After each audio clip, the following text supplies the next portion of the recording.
We went for breakfast at the Avani Pattaya Resort Hotel bright and early.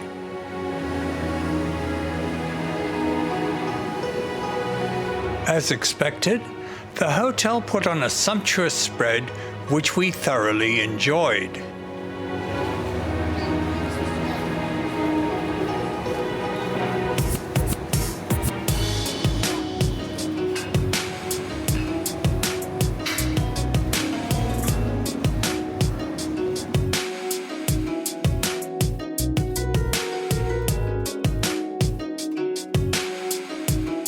We had booked a full-day tour of Pattaya,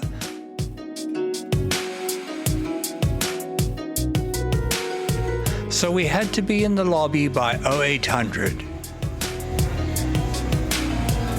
Our guide from Sun Leisure World, Hajime, met up with us in the hotel lobby.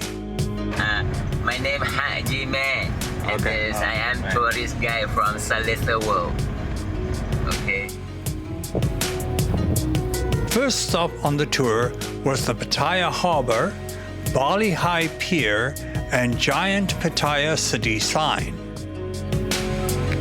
Then we went to an overlook next to the sign for a better view.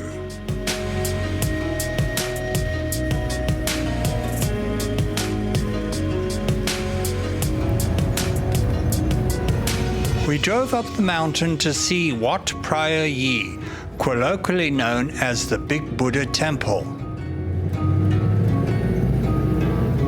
which has a 92-meter high, 300-foot image of Buddha. The stairway leading up to the Buddha statue had traditional seven-headed serpents flanking it.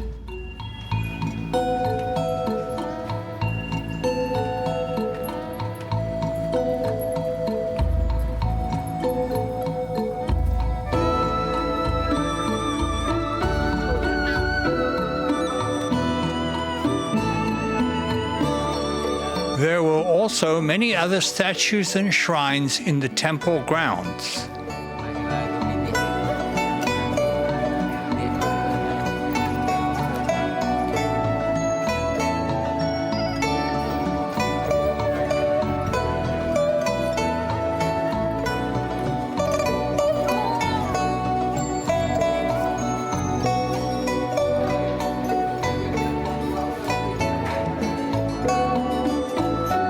This reclining Buddha statue had small rooster statues left by devotees. In Buddhist mythology, roosters are a good luck symbol said to scare away evil spirits.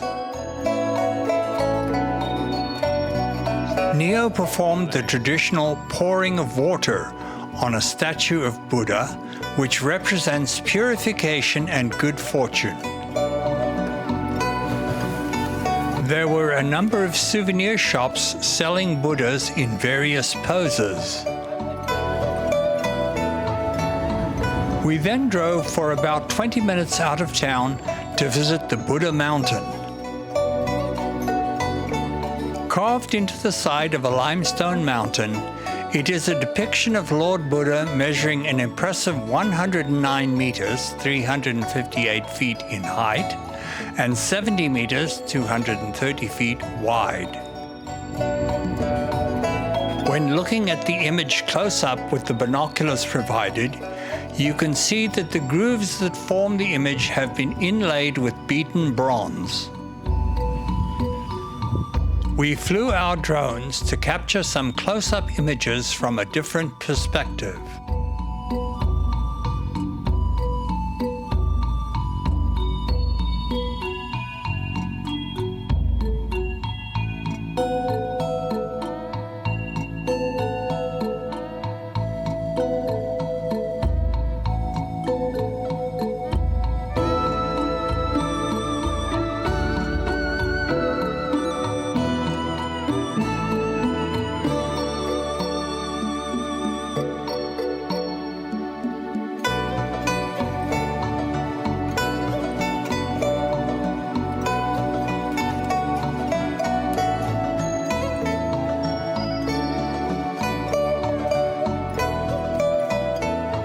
we encountered this lady intoning Buddhist chants.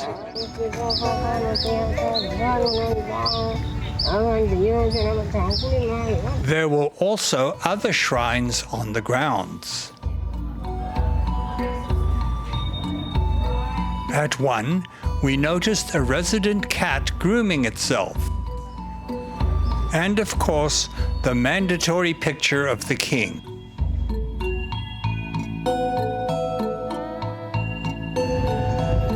Leaving the Buddha mountain behind, we moved on to the Pattaya Floating Market.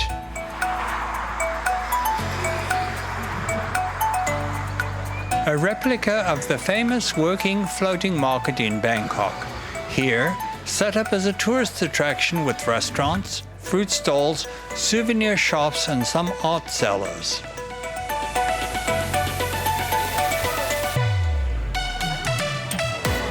The lobby featured statues of famous Thai warriors and other artworks.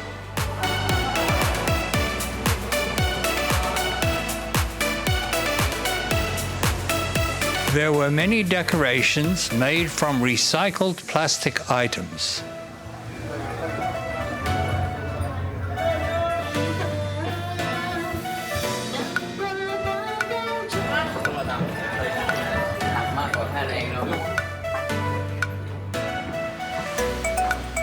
There was a small lake that offered rides on a long-tail boat or the quieter rowboats.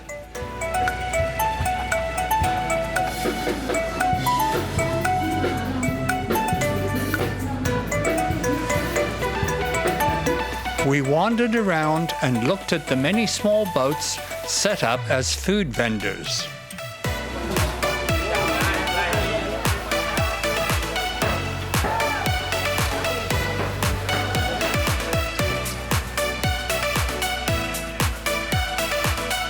Our guide took us to an Indian restaurant at the floating market for the included lunch, where we were served rice, roti, curried chicken, lentils, raita, chickpeas, and onion bhaji.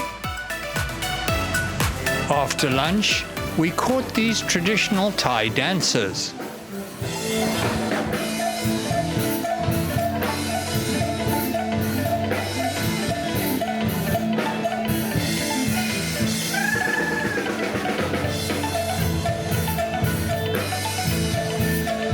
And spotted a ladyboy working for tips by posing with the tourists.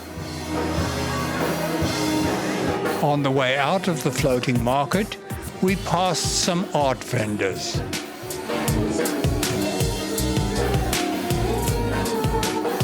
Before leaving the market and moving on to the Gems Gallery, which bills itself as the world's biggest jewelry store. They had a miniature gems discovery train that took one on a dark ride, featuring displays of various aspects of mining and the use of gems.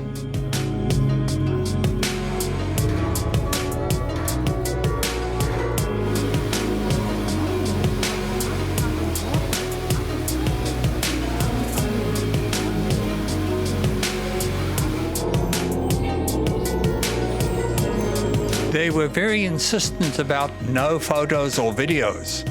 At one stage, they even had an assistant following us around to make sure we did not take pictures. So I had to sneak these shots. At the end of the ride, we were disgorged into their vast showroom where they had demonstrations of jewelry making.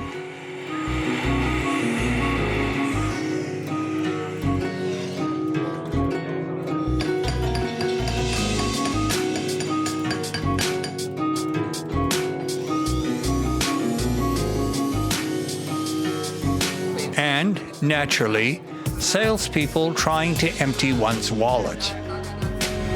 We then drove to the Sanctuary of Truth, which was, for me, the highlight of the full-day tour. The sanctuary was so amazing that we have to split the video. Please be sure to watch part 2. Thanks for watching. Please like and subscribe.